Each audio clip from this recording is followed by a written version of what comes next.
नवीन गोष्टी नवी कहाणी आजी आजोबा नित्य सांगती गाती हसती दिशा दहाही आनंदाची नवी पर्वणी ज्ञान रंजन अशी ही खाणी झरा नेऊया श्रोत्यांच्या मनी अनुभव अनुभव. जनसेवा फाउंडेशन पुणे प्रस्तुत ज्येष्ठ नागरिकांचा रेडिओ आय रेडिओ अनुभव. राष्ट्रीय समाज रक्षा संस्था, सामाजिक न्याय व सबलीकरण मंत्रालय, भारत सरकार, मीडिया फॉर कम्युनिटी फाउंडेशन पुरस्कृत ज्येष्ठ नागरिकांसाठीचा आय रेडिओ अनुभव. प्रकल्प समन्वयक डॉक्टर आर श्रीधर आणि अलोक वर्मा. रेडिओ समन्वयक पूजा मुरादा, कौशल्या आणि साई सुधा.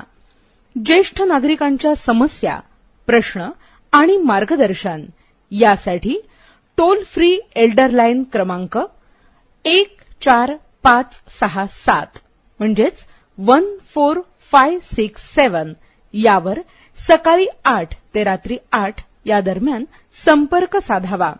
आमचा टोल फ्री क्रमांक पुन्हा एकदा ऐका. एल्डर लाईन 14567 म्हणजेच 14567 या नंबरवर संपर्क साधा.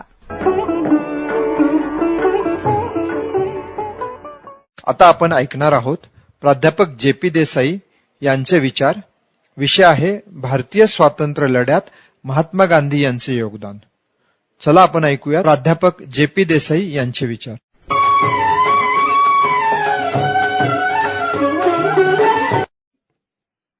श्रोतेहो, नमस्कार. मी प्राध्यापक जे.पी. देसाई.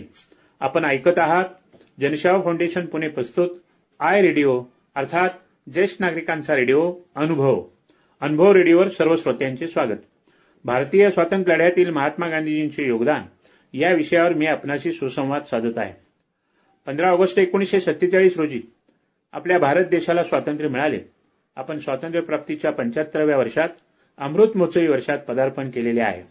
भारताच्या स्वातंत्र्यासाठी ज्यांनी ज्यांनी प्रत्यक्ष प्रेरणा दिल्या, ज्यांनी ज्यांनी बलिदान केले, हौतात्म्य पत्करले, जे जे हसत हसत फाशी गेले, ज्यांना ज्यांना काळ्या पाण्याच्या शिक्षा झाल्या, ज्यांनी ज्यांनी गोळ्या झेलल्या, लाठीमार सहन केला, ज्यांनी वैचारिक योगदान दिले, त्या सर्व स्वातंत्र्यप्रेमींना मी शतशः वंदन करतो आणि यावेळी महात्मा गांधीजींच्या योगदानाविषयी आपल्याशी सुसंवाद साधण्याचा प्रयत्न करतो.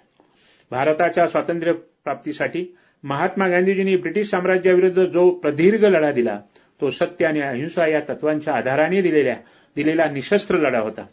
हातामध्ये शस्त्र घेऊन लढणारा शूरच असतो, तो वीरच असतो. मात्र हातामध्ये शस्त्र न घेता लढणारा महावीर असतो.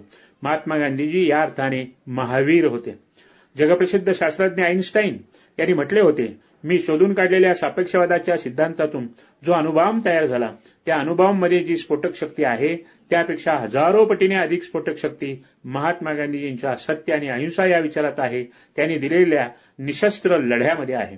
युनोने महात्मा गांधीजींना जी श्रद्धांजली वाहिली त्यामध्ये म्हटले होते, मोहनदास करमचंद गांधी या नावाचा हाडामावसाचा एक माणूस, एक महात्मा 20व्या शतकात होऊन गेला हे पुढील शतकातील लोकांना सांगितले तर त्यावर त्यांचा विश्वास बसणार नाही.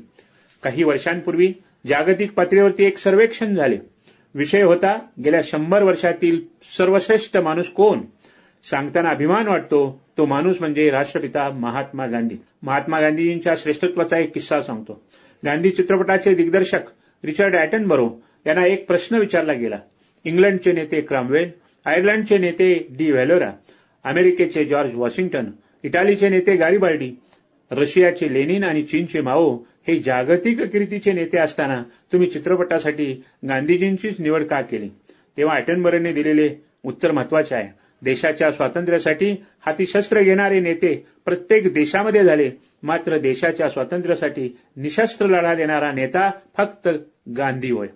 बंधू आणि भगिनींनो, आपण हेही लक्षात घेतले पाहिजे की ज्या ब्रिटिश साम्राज्याविरुद्ध महात्मा गांधीजींनी लढा देऊन ते साम्राज्य हलवून सोडले, पुढे ते नष्टही झाले, त्या ब्रिटिश साम्राज्यातील एका ब्रिटिश नागरिकाने महात्मा गांधीजींचे मोठेपण गांधी चित्रपटातून अधोरेखित केलेले आहे.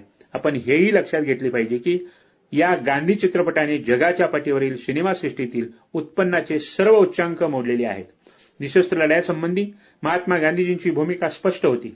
यंग इंडियामध्ये त्यांनी लिहिले होते, रक्त सांडून भारताला स्वातंत्र्य मिळणार असेल तर तो माझ्या आनंदाचा आणि अभिमानाचा विषय असणार नाही.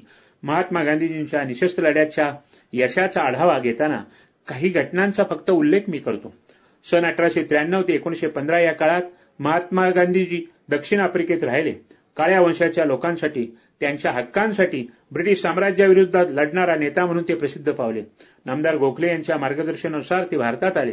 सन 1917 साली बिहारमधील चंपारण्यातील निळीच्या कामगारांसाठी ब्रिटिश मळेवाल्यांच्या विरोधात पहिला यशस्वी सत्याग्रह त्यांनी केला. 1918 साली अहमदाबादमधील गिरणी कामगारांसाठी गिरणी मालकांच्या विरोधात सत्याग्रह करून कामगारांना न्याय मिळवून दिला. याचवेळी गुजरातमधील खेडा जिल्ह्यात दुष्काळ पडल्याने शेतकऱ्यांना शेतसारा माफी झाली पाहिजे यासाठी महात्मा गांधीजींनी उपोषण केले. शेवटी ब्रिटिश सरकारने काही ठिकाणी शेतसारा कमी केला तर काही ठिकाणी पूर्ण माफ करण्याचा निर्णय घ्यावा लागला.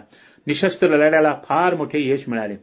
1 ऑगस्ट 1920 रोजी लोकमान्य टिळकांचे निधन झाले. स्वातंत्र्य लढ्यातील टिळक युगाचा अस्त झाला आणि गांधी युगाचा उदय झाला. महात्मा गांधीजींनी म्हटले होते, लोकमान्य टिळकांचे स्वातंत्र्य लढ्यातील योगदान हे हिमालया एवढे मोठे आहे. पुढे 1920 ते 1947 पर्यंत म्हणजे भारताला स्वातंत्र्य मिळेपर्यंत ब्रिटिशांविरुद्धच्या सर्व लढ्यांमध्ये महात्मा गांधीजींच्या विचारांचा, नेतृत्वाचा प्रभाव होता. म्हणूनच या कालखंडातील भारतीय स्वातंत्र्य लढ्याला गांधी युग असे म्हटले जाते. या सर्व लढ्यातील लढा महात्मा गांधीजींच्या सत्याग्रहाने, सत्य आणि अहिंसा या तत्वाने सुवर्णमय झालेला आहे. 1920 साली त्यांनी असहकार आंदोलन करून भारतीय स्वातंत्र्य लढ्याला जनचळवळीचे स्वरूप प्राप्त करून दिले. 1929 साली गांधीजींनी सविनय कायदेभंग चळवळ सुरू केली. ब्रिटिशांचा कायदा मोडायचा, मात्र ब्रिटिशांकडून होणाऱ्या लाठीमाराला, गोळीबाराला कसलाही प्रतिकार करावयाचा नाही. मिठाचा सत्याग्रह, दांडी मार्च हे त्याचे जगाच्या पाठीवरील फार मोठे ऐतिहासिक उदाहरण आहे. लॉर्ड आयर्विनकडे महात्मा गांधीजींनी भारतीयांसाठी 11 मागण्या केल्या. त्याकडे ब्रिटिशांनी जाणीवपूर्वक दुर्लक्ष केल्याने गांधीजींनी ही चळवळ सुरू केली. साबरमतीहून दांडीपर्यंतच्या 241 मैल तथा 390 किलोमीटर लांबीच्या यात्रेचे नियोजन झाले. 21 दिवसाच्या या मोर्चामध्ये हजारो लोक, लाखो लोक सामील झाले. जगाच्या पाठीवरील प्रामुख्याने युरोपमधील देशांमधून अनेक पत्रकार हा मोर्चा पाहण्यासाठी आले. दांडी येथे मिठाचा सत्याग्रह झाला. ब्रिटिशांनी सत्याग्रहींवरती लाठीमार केला, परंतु सत्याग्रहींनी कसलाही प्रतिकार केला नाही. मीठ तयार करून ब्रिटिशांचा कायदा मोडण्यात यश आले. देशभर मीठ तयार करण्याचे कार्यक्रम पार पडले. मिठाच्या एका कणासाठी लिलाव करण्यात आला. देशप्रेमींनी मिठाच्या 1-2 कणांसाठी अंगावरचे दागदागिने दान केले. राष्ट्रप्रेमाची भरती देशभर आली. या दांडी मार्चचे वर्णन नेताजी सुभाषचंद्र बोस यांनी नेपोलियनच्या पॅरिस मार्च आणि मुसोलिनीच्या रोम मार्च बरोबर केलेले आहे. पॅरिस मार्च आणि रोम मार्च या जगाच्या पाठीवरील फार मोठ्या ऐतिहासिक घटना मानल्या जातात. जगाच्या पाठीवरील महान सेनापती नेपोलियनने जे शस्त्र घेऊन यश मिळवले, ते यश महात्मा गांधीजींनी हातामध्ये शस्त्र न घेता मिळवले. अखिल भारतीय थोर समाजवादी नेते, गोवा मुक्ती लढ्याचे जनक डॉ. राम मनोहर लोहिया यांनी बर्लिन विद्यापीठात प्रबंध सादर करून मिळवलेला पीएचडीचा विषय होता मिठाचा सत्याग्रह तथा दांडी मार्च. महात्मा गांधीजींना 20व्या शतकातील एक चमत्कार का म्हटले जाते हे सुज्ञांच्या लक्षात येईल. पुणे करार हे महात्मा गांधीजींच्या आमरण उपोषण लढ्याचे फलित आहे. ब्रिटिश पंतप्रधान रॅप्से मॅकडोनाल्ड यांनी जातीय निवाडा जाहीर करून हरिजनांसाठी जे स्वतंत्र मतदारसंघ दिले होते ते 71 होते. महात्मा गांधीजींनी केलेल्या पुणे कराराच्या माध्यमातून हरिजनांसाठी सर्वसाधारण मतदारसंघाच्या रचनेतून 148 प्रतिनिधित्व दिले गेले. देशाच्या हितासाठी डॉ. बाबासाहेब आंबेडकरांनी समझोता केल्यानेच पुणे करार यशस्वी झाला, हेही भारतीयांनी लक्षात घेतले पाहिजे. 1942च्या चले जाव आंदोलनात करेंगे या मरेंगे संदेश त्यातून पेटलेला स्वातंत्र्य लढा हा महात्मा गांधीजींच्या नेतृत्वाचा ऐतिहासिक विजय आहे. या लढ्यामध्ये ब्रिटिशांनी देशभर 550 ठिकाणी गोळीबार केला. देशभरात 10,000 भारतीय मारले गेले. 60,000हून अधिक लोकांना अटक झाली. महाराष्ट्रात प्रामुख्याने क्रांतिसिंह नाना पाटील यांच्या नेतृत्वाखाली झालेला भूमिगत लढा आणि प्रतिसरकारची स्थापना या घटना अत्यंत महत्वपूर्ण ठरल्या. या लढ्याला त्यावेळच्या कम्युनिस्टांनी आणि मुस्लिम लीगने विरोध केला. हिंदू महासभा तटस्थ राहिली, तरीही या लढ्याने भारताचे स्वातंत्र्य जवळ केले. भारतीयांना स्वातंत्र्य देण्यासाठी, भारतीयांची राज्यघटना तयार करण्यासाठी भारतीय प्रतिनिधींची घटना परिषद स्थापनेच्या हालचाली ब्रिटिशांनी सुरू केल्या. क्रिप्स योजना, त्रिमंत्री योजना, व्हॅवल योजना, माउंटबॅटन योजना आल्या. भारत स्वतंत्र झाला, देशाची फाळणी होण्या अगोदर माझ्या देहाचे तुकडे करावे लागतील असे म्हणणारा महात्मा गांधीजी आणि त्यावेळच्या मोठ्या नेत्यांना फाळणीचा स्वीकार करावा लागला. पंडित नेहरूंच्या हस्ते लाल किल्ल्यावर स्वतंत्र भारताचा झेंडा फडकवला गेला. मात्र महात्मा गांधीजी त्या समारंभास हजर न राहता जातीय दंगे मिटवण्यासाठी हातामध्ये शस्त्र न घेता एकरूप झाले. बंधूंनो, भारतीय राज्यघटना, घटना परिषद आणि प्रजासत्ताकाच्या निर्मितीमधील महात्मा गांधीजींचे योगदान, डॉक्टर बाबासाहेबांची घटना परिषदेतील समारोपाचे भाषण या अचंबित करणाऱ्या विषयावर आपण पुन्हा केव्हा तरी भेटूया. नमस्कार. भारत माता की जय. जय हिंद.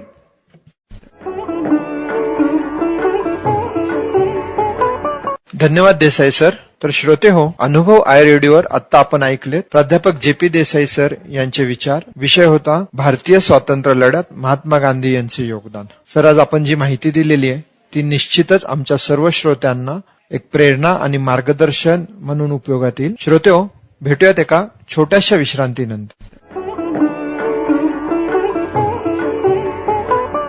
राष्ट्रीय समाज रक्षा संस्था, सामाजिक न्याय व सबलीकरण मंत्रालय, भारत सरकार, मीडिया फॉर कम्युनिटी फाउंडेशन पुरस्कृत ज्येष्ठ नागरिकांसाठीचा आय रेडिओ अनुभव, प्रकल्प समन्वयक डॉक्टर R. श्रीधर आणि अलोक वर्मा, रेडिओ समन्वयक पूजा मुरादा, कौशल्या आणि साई सुधा.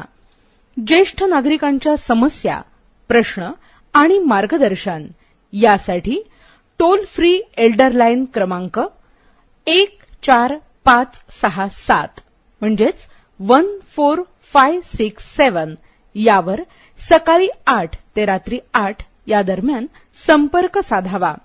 आमचा टोल फ्री क्रमांक पुन्हा एकदा ऐका. एल्डर लाईन 14567 म्हणजेच 14567 या नंबरवर संपर्क साधा. नवीन गोष्टी, नवी कहाणी, आजी आजोबा नित्य सांगती, गाती हासती दिशा दहाही, आनंदाची नवी पर्वणी, ज्ञान रंजन अशी ही खाणी, झरा नेऊया श्रोत्यांच्या मनी. अनुभव अनुभव. जनसेवा फाउंडेशन पुणे प्रस्तुत ज्येष्ठ नागरिकांचा रेडिओ आय रेडिओ अनुभव.